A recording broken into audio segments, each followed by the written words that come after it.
ایک مخلص، صادق اور سچے مرید نے حضرت شاہ ابو الحسن خرقانی رحمۃ اللہ علیہ کی زیارت کے لیے طالقان سے خارقان تک دور دراز کا سفر کیا، اور سفر کے دوران مختلف پہاڑوں اور وادیوں سے گزر ہوا۔ واقعی طلب اور محبت سب کچھ کرا دیتی ہے۔ اس آدمی کے دل میں محبت کی ایک تڑپ تھی جو اس طویل سفر کی مشقتوں کو جھیلنے پر مجبور کر رہی تھی۔ بہرحال وہ شخص صعوبت و مشقت اٹھاتے ہوئے کسی طرح خارقان پہنچے، اور پوچھتے پوچھتے حضرت شاہ ابو الحسن خرقانی رحمۃ اللہ علیہ کے مکان پر حاضر ہو کر دستک دی۔ حضرت شاہ صاحب رحمۃ اللہ علیہ گھر پر موجود نہ تھے، ایندھن کے لیے لکڑی لینے جنگل تشریف لے گئے تھے۔ اندر سے شاہ صاحب کی اہلیہ نے پوچھا، کون ہے؟ عرض کیا کہ مسافر ہوں اور دور دراز کا سفر کر کے حضرت شاہ صاحب کی زیارت کو حاضر ہوا ہوں۔ اہلیہ نہایت بدمزاج اور سخت غصہ والی تھی، حضرت شاہ صاحب سے اکثر لڑا کرتی تھی۔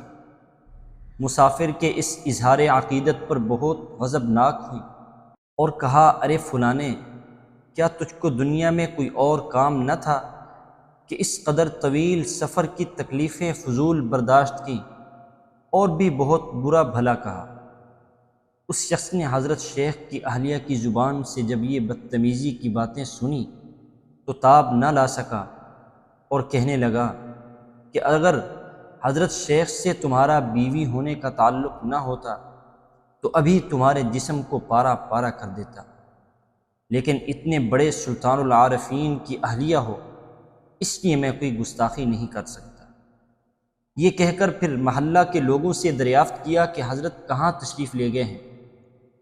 کسی نے بتایا کہ وہ قطب وقت جنگل سے لکڑیاں لینے گئے ہیں۔ شیخ کی محبت میں وہ مرید جنگل کی طرف چل دیا، اور راستہ میں سوچتا جا رہا تھا کہ اتنا بڑا شیخ ایسی بد اخلاق عورت کو نہ جانے کیوں شرف تعلق بخشتا ہے۔ اسی شش و پنج میں مبتلا تھا، کیا دیکھتا ہے کہ سامنے سے ایک شخص شیر کی پشت پر سوار چلا آ رہا ہے، اور لکڑیوں کا گٹھڑ شیر کی پشت پر رکھا ہوا ہے۔ یہی قطب وقت سلطان معرفت شاہ ابو الحسن خرقانی رحمۃ اللہ علیہ تھے۔